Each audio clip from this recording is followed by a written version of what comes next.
ఇప్పుడు ఎవరెవరికి అయితే చెప్పారో వాళ్ళందరూ కలిసి మరి మమ్మల్ని ఎందుకు ఇట్లా చేస్తున్నారు, మమ్మల్ని ఇట్లా మాట్లాడొద్దంటున్నారు.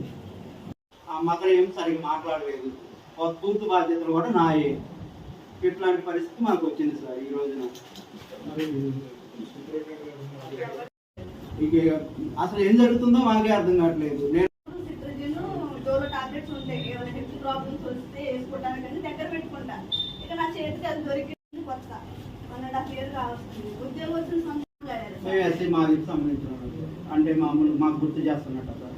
మీరు అన్నగారు వర్గాలు దాన్ని కాదుగా సార్, దూరంగా ఉంటానికి మేము మా ఇవన్నీ మాట్లాడారు. సరేలే అనుకున్నా. మళ్ళీ నన్ను కాకుండా మాట్లాడతాను, నేను పని చేయనా అని అంటే, లేదమ్మా నువ్వు అలా ఉండవు, నీ బిహేవియర్ అలా ఉండదు, నువ్వు అలా ఉండవు, నువ్వు పని చేసే మనిషివి, నువ్వు ఇది తప్పు చేసావు, నువ్వు ఇది తప్పు రాసావు, ఇది కరెక్ట్ చేసుకో, సరే మిస్టేక్ అయింది సరి చేసుకో అంటే నేను కంపల్సరీ సరి చేసుకునేదాన్ని. నాకు కొంచెం టైం ఇచ్చినా సరి చేసుకునేది. అసలు అదేమి లేదు సార్, ఎందుకు టార్గెట్ చేస్తున్నారో తెలియదు నాకు. అడిగి ఉంటారు కదా